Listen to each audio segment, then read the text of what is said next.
you sit down to dinner, you're really not thinking that I'm going to die tomorrow, that this is going to be my last meal. He wakes me up in the middle of the night and he says, "Carmen, I have to go to the bathroom and I can't move my legs." In 3 days, my husband was gone. And by the grace of God, I'm lucky, one of the lucky ones. I'm alive, but I still lost a leg. I don't feel responsible for it, no.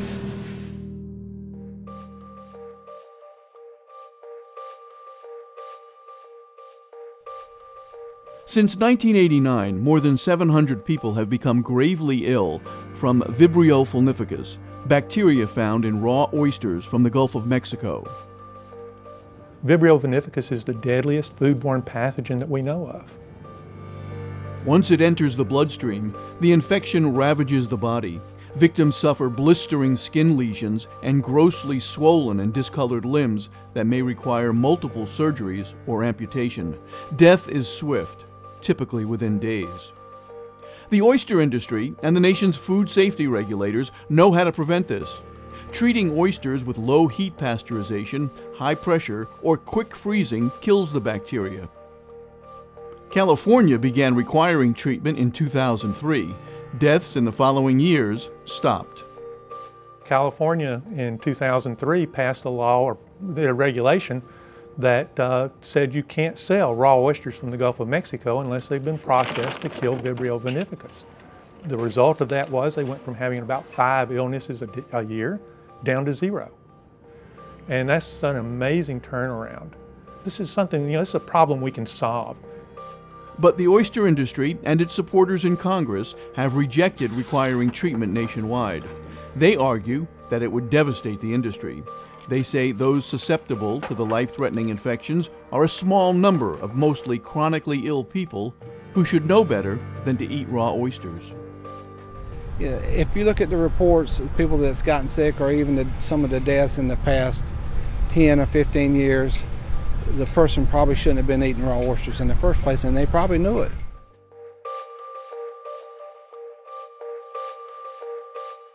The Sun Sentinel found that Florida's oyster safety system depends on harvesters and dealers to follow rules that are difficult to enforce and leave consumers vulnerable.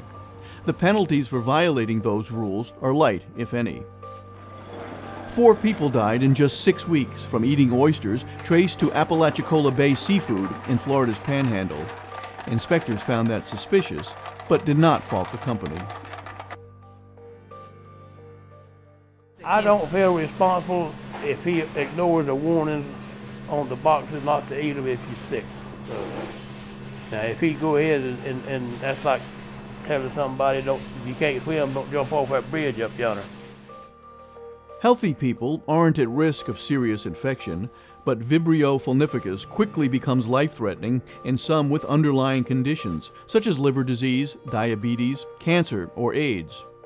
Many people may not even know they're at risk.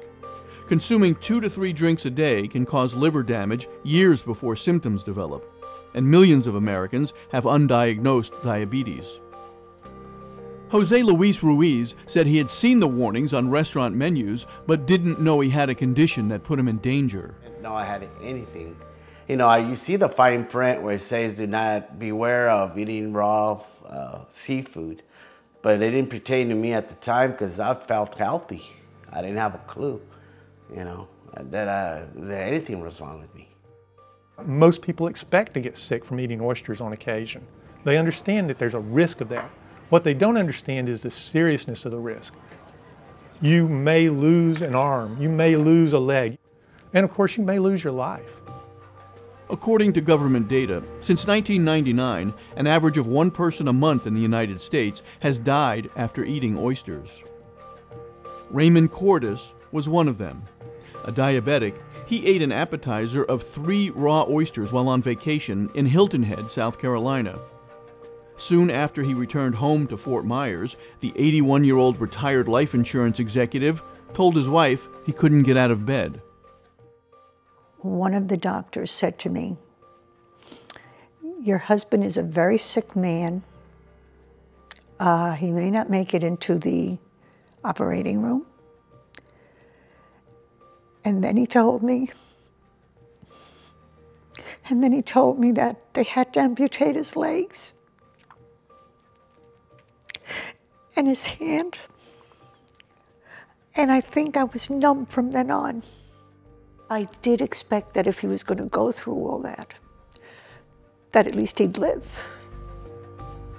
Illnesses are most prevalent from April through October, when Vibrio vulnificus flourishes in the warm Gulf waters. Researchers first identified the bacteria in oyster deaths in 1979. It was about that time that the industry began harvesting more oysters year-round, not just in the winter. And so the more you harvested oysters in the summer, the more people were exposed. During the 1990s, some concerned oyster processors developed technologies that kills the bacteria. Treated oysters are now served at some casinos, cruise ships, and larger restaurant chains. Red Lobster has served only treated oysters for 15 years. But you won't find them on the menus of many South Florida restaurants because owners say they cost more and don't taste as good. The difference would be like saying you have a plastic couch and calling it leather. And it's really a plastic couch. I mean, if you're going to eat a raw oyster, you want to eat a raw oyster. You don't want to eat a frozen raw oyster. You don't want to eat a pasteurized raw oyster. I mean, you want a raw oyster. Sherman said there haven't been any Vibrio vulnificus illnesses at Southport. Treatment has proven to prevent serious illness and death. In 2009, the FDA tried to use California as a model for the nation by requiring all raw Gulf oysters to be treated in the warm months. And the industry immediately went to their members of Congress, and they went to their state legislatures, and they got political forces behind them. And FDA was called to carpet by members of Congress, powerful members of Congress. In 3 weeks, Florida Senator Bill Nelson and Gulf Coast congressmen introduced bills to stop the FDA. And what we seek here is an understanding of the power and significance of this industry. 3,500 people directly employed, hundreds if not thousands of restaurants, small business suppliers, operators engaged in this industry. And a rule like this, if it would go into effect as suggested or proposed, could have a devastating effect. In a 2010 presentation to a seafood trade group, an insider explained how the industry galvanized congressmen against the FDA. We established a huge press blitz, a lot of websites, petitions, got a lot of publicity. We sent them a pretty clear message. They backed down. Many of the claims by lawmakers were exaggerated. They said the regulation amounted to a ban on raw Gulf oysters. It wouldn't have. They said the problem could be better solved by educating at-risk consumers. But education had already proven ineffective.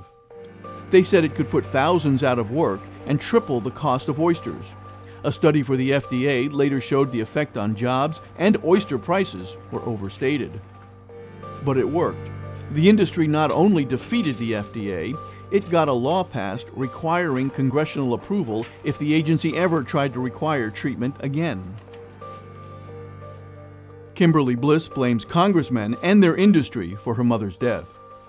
Somebody somewhere decided it was too cost prohibitive or it would affect their bottom dollar. It wasn't worth the money it was going to take to prevent this from killing people. They're responsible for their deaths. They have blood on their hands. Her mother, Virginia Barano of North Florida, died last year after a lunch of raw oysters with her husband. She's one of at least 115 people in the U.S. who became seriously ill, lost limbs, or died after Congress and the industry defeated the FDA.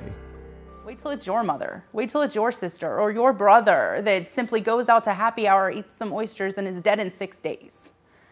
Then they might open their eyes and care.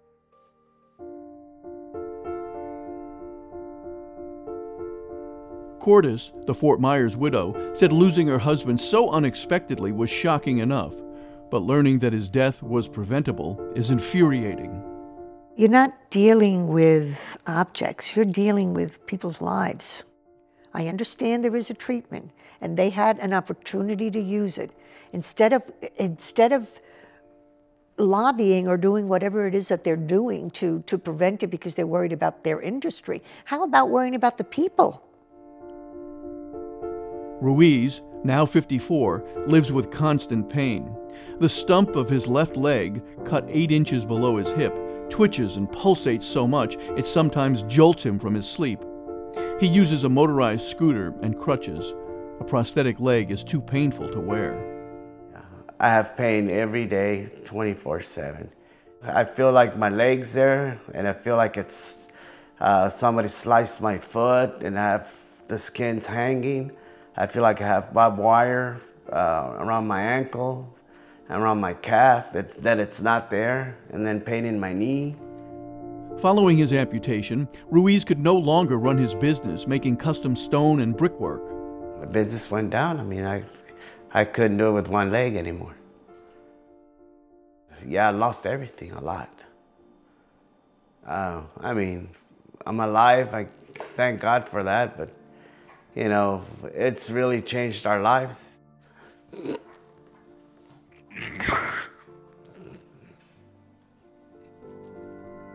A bank foreclosed on Ruiz's house. He and his wife Lourdes now live on disability in a 2-bedroom apartment near Chattanooga, Tennessee. Lourdes Ruiz used to enjoy going out dancing with her husband. Now, she just tries to spread the word. There's a lot of stairs, and we like to tell people, you know what happened to my husband? He lost his leg and almost his life for eating raw oysters. And they're surprised. They're shocked. Are you serious? They don't know. People don't know.